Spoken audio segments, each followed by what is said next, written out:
Good morning, my name is Alok Shrivastava and I welcome you once again to Network Nerds YouTube channel just after Diwali.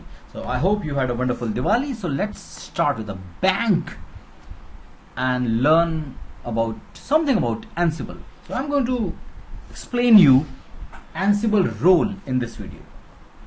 So the prerequisite for moving further in this video is that you should have a knowledge of Ansible playbooks. So if you don't have the knowledge of Ansible and writing the Ansible playbooks, I would strongly recommend you to go back to the playlist and first go through the basic Ansible videos on our channel. So let's understand what is the Ansible role and how an Ansible role can be used to configure machines in a very effective manner. So let me open my gedit, my editor here, so that I can explain you the points. Right, so Ansible roles, I hope it's visible, or I can change it the font also. Let me make it bold. So let me make it bold here. Perfect, I like this. Ansible roles. So number one thing, what is a role? So if you are comfortable with Puppet, in Puppet we call it modules, and if you are comfortable in Chef, so Chef calls it cookbooks, and so Ansible calls the same thing a role. Wow, more technology, more. Now am I supposed to learn Puppet and Chef also? It's solely up to you. So a role allows you to configure a group of nodes at the same time, and role also make your code, Ansible code, much more modular. So the code then can be shared or then can be reused on any number of nodes. So a common practice is that we normally have role for each application or component of your of your infrastructure. Like suppose I am running Apache. So I will be having a role for Apache. So when I say a role for Apache, so that means whatever is required for Apache to run should be within this role, right? So I can write here whatever is required for Apache to run will be in the role. So it's a self-sustained container in itself. So as I've told you, in Puppet they call it modules and Chef calls it cookbooks. So in this example, I'm going to create a role for Apache and will be installing, configuring a web server using a role, Apache. So before, so there are a lot of things that I might need to explain you, but so let's start step by step, right? So let's first create a role. So if I go to my controller here, this is my Ansible controller. Ansible is installed here. So by default, the working directory for the Ansible is etc Ansible. You might find a certain number of files here which I might have used in my previous videos. So I hope you can see this roles folder. So roles should be created inside this roles. So if I move inside the roles folder, there is nothing here because I hadn't created any role. So role means a predefined structure which should be used to configure any application. So and the best way of learning is by doing it. So if I intend to create a role for Apache here, so I should be using the Ansible Galaxy command to create a template for me. So I say Ansible Galaxy initialize Apache. So that means I intend to create a role for Apache, and because I am not going to download anything from the internet, it's better to use -- offline here. So if you see there, it gives me a message, Apache was created successfully.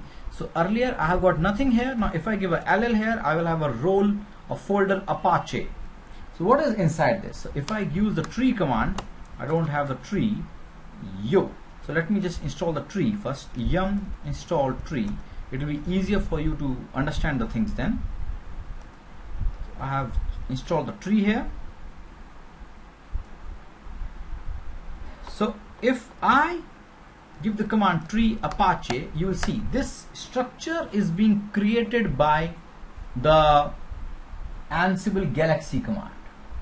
So before I proceed further, you should understand the importance of all these folders and what goes inside each folder. Number one thing, the role should be inside the roles folder, number one thing. And every application server or every component should have a separate role. So I have a role for Apache. In the same manner, I can have a role for say FTP or SSH or mail server, anything. Perfect. So role is the main container, and inside this I have the roles. So let's understand these folders here. So if I move into Apache, I've got these folders: files, defaults, handlers. So let's understand one by one, and then I will write the code for you. It's better to open my editor here so that I can write also. It will be easier for you. And wait. I can do this. That's much more better. Yeah. So the first folder that you can see here is the defaults, right? So what goes under default? So default, okay, I'll just write here components of a role. So in my case, it's Apache. So we have got certain folders here. Number one, I've got a folder here, defaults. I'm going as you're seeing it on the screen. So default folder will provide you the data about the role or the application. So it stores the data about the role or application. In my case, it's Apache. Let's suppose some variables might be used. Some default variables will be stored here. Default variables, which we can use when we will be using the templates. So default variables are used here. So it's better to have the D in caps here. So default variables are used here. So let's say I want to run web server on port 80, or might be I want to run it on 8080, anything. So the variables will be stored in this folder. So this stores my variables. Okay, fine. Let's move further then. What's the next folder? Next is I have got files. So files, if you are comfortable with Puppet and Chef, so the static files are stored here. The files which I might be using to push to the remote machines. So I put the static files here, right? The files which need to be added to the machine which is being controlled without any modifications. So these are static files. Files will then be copied on remote machines. Okay, then I've got handlers.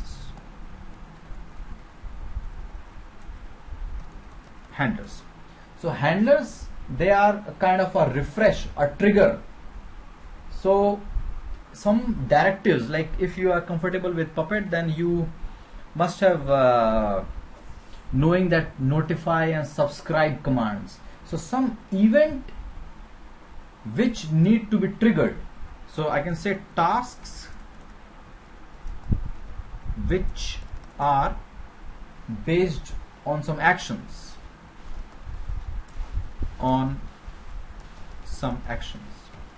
Like triggers. I'll give you a very simple example. In case the conf file changes of my Apache, the service should restart. So that code should be written in the handlers. So I can write here, in case, example can be, in case my httpd.conf changes, it should trigger service restart, right? So that code will be written in the handlers. Meta, then comes the meta folder. Meta, as the name says, it tells you about a role, what exactly the role is, who is the author of the role, who has on which platforms it's supported. So these kinds of things are being mentioned in the meta. So I can say information about the role, things like author name, right, the supported platforms, etc. are stored in the meta, and dependencies, if any dependencies.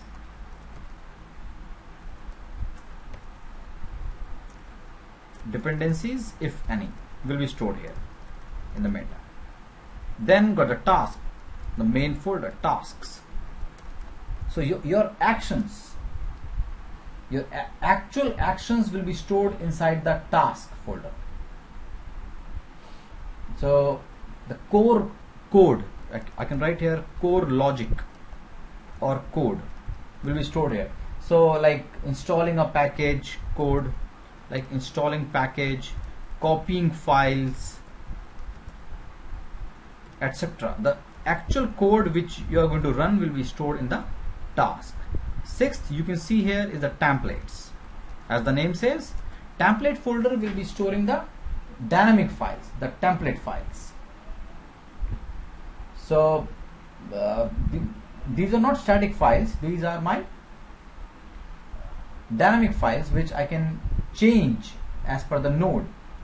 So I can write here it's similar to files except that templates support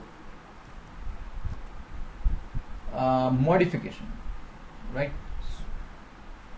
Dynamic files. So I can write here dynamic files, and the template files in Ansible is written through Jinja 2 template language. So I should be using Jinja 2 template language, right? And the last is the vars. The vars, they are also supposed to like store the variables, but I told you that the variables are stored in the defaults, right? So then why var? So both var and the defaults store the variables, right? But the variables stored inside the vars have got higher priority.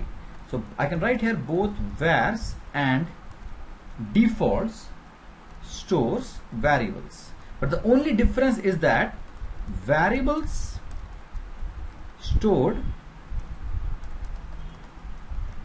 under vars has got higher priority and they are difficult to override.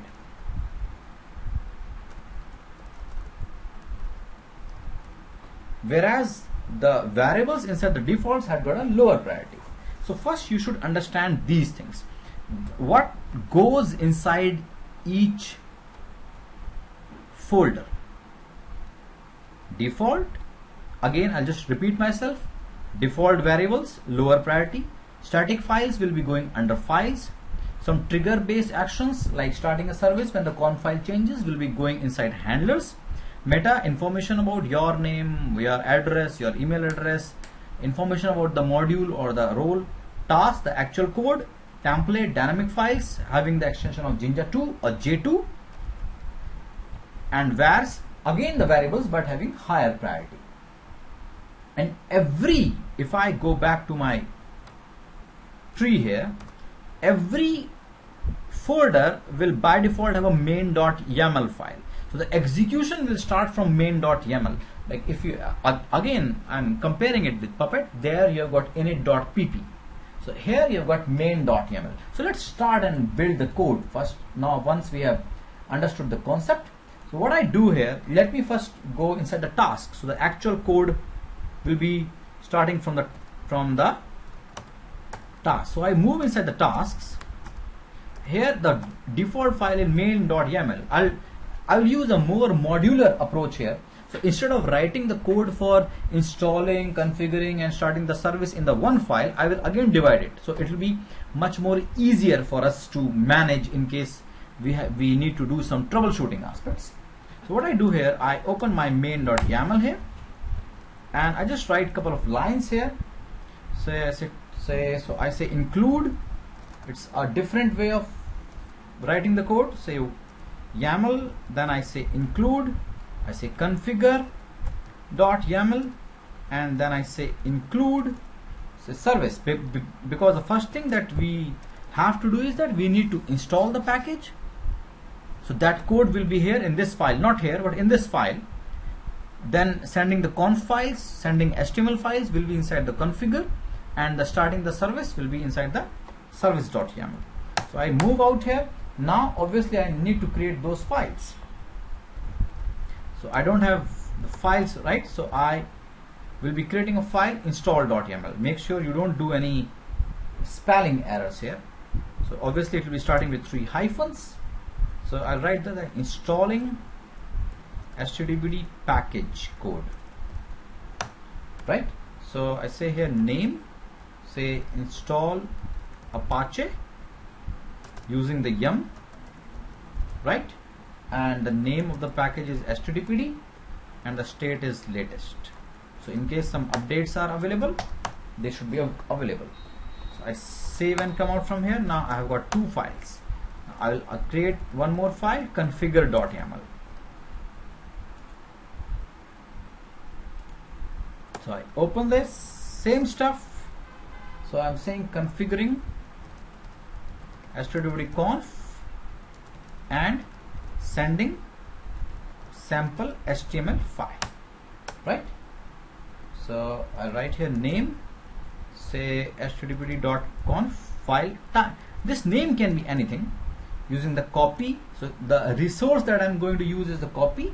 Source is httpd.conf and destination, you know the destination at c httpd conf httpd.conf. Now I should be copying this file under the files folder.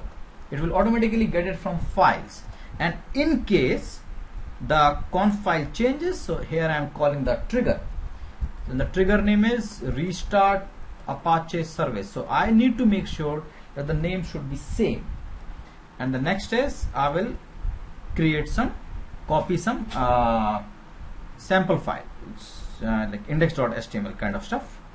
So send index.html.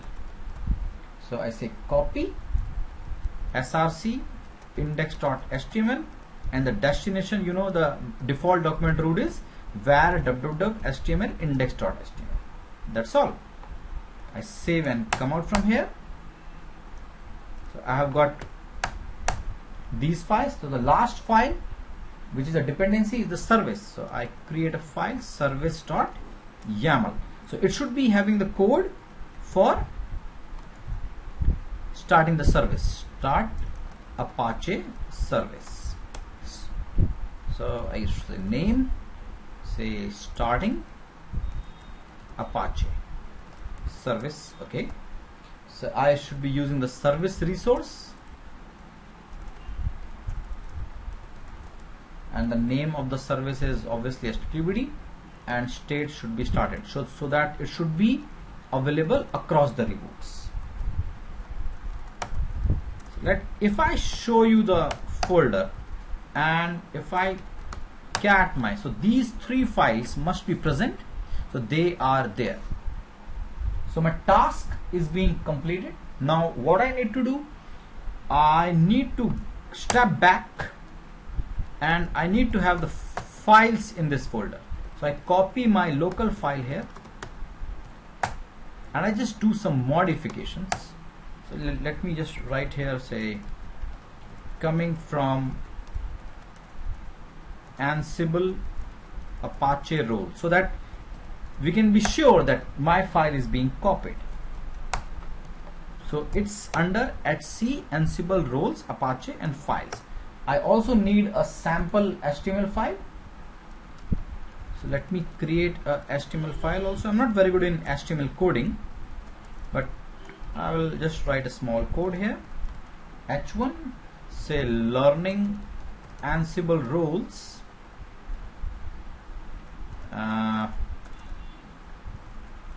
With network nuts. Yes. And I break this. Yep. And close it. Not a very difficult HTML code, but yes, some code is there. Now what next? So I have got these files inside my files. Now I'll again step back. Handler need to be configured. So I go to handlers, and here the main.yaml will always be there. So use the same file. So right here, name, the name should be same now. Restart Apache service, and the action very simple. Service name is httpd and state is restarted. That's all. Now again I'll repeat myself. The name inside the handlers should be same inside your notify. This name should be same with the name of the task. This should match. Okay, so once I'm done, I'll step back once again. If I show you the, I'll just go to the tree Apache. Now it should look something like this. It's populated now. So I've got these static files which are going to be pushed. Handlers are specified it. I didn't specify anything in meta, so I can specify the things in meta if you want. I can write about that, on which distributions it is supported, who is the author. So let me just do that also. And these files I had created, I hadn't used any variables here because I'm not going to use the templates in this video. We'll be doing it later. First understand the roles, how the roles can be used. So let me just go to Apache, go inside meta, and this is the file. So I can write my stuff here. Author Alok Srivastava, right? Description simple Apache role, right? And again your company name, your information. So I say network nuts, which distributions it is available. You can write all the things here, on which platforms. See here, on which platforms that it will work. So in case you want to give all this information, so I can write here that name is EL Enterprise Linux and it supports version 5, version 6. It will not support 7 because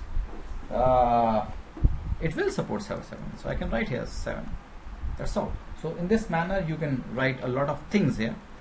Save and come out. So I will again show you the tree. So this is my tree here. That's how. So if I try to run for the remote machine, now the role is there, the role is present, but the point is that how will I send it, how will I use it? So the main directory is your etc Ansible. If you remember, I had told you earlier also, the main directory is your etc Ansible. So I can have a top level file, like if you are comfortable with Puppet, we have got something known as site.pp. So what I can do, I can have a top level directory, or sorry, a top level file inside my etc Ansible is site.yaml. I can have this file site.yaml, and then inside the site.yaml I can just write host, sorry, hyphen host. So either I can use a specific machine, or if I have got a group of machines, so in my case I'll use example.com, and then I can use the roles, that which role you want to apply it. It's very simple. So I can just run it for the machine and will show you how it is done. So I just want to use it for this. So okay, there's a hyphen is missing here. So roles, it's very simple, Apache, that's all. That's all you do. Or if you have multiple roles, it's better to use it like this, Apache. If you've got more roles which need to be applied here, say NTP, keep on adding like this. So because I don't have an NTP here, I'll just hash it out. So save and come out, and let me check the syntax. Ansible playbook site.yaml hyphen syntax hyphen check.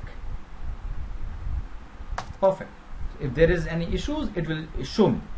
Now if I move to Ans2 machine, the machine which I intend to use, if I do a RPM query HTTP, it's not installed, nothing is here.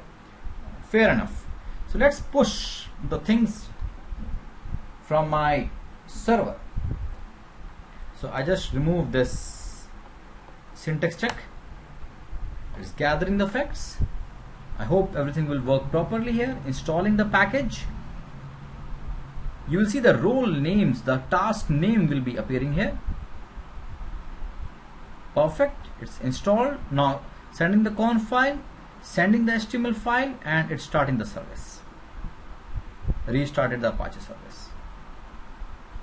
Fair enough. That's great. So if I go back here and give the same command, it's installed. That means, guys, if I go to the browser here and I hit my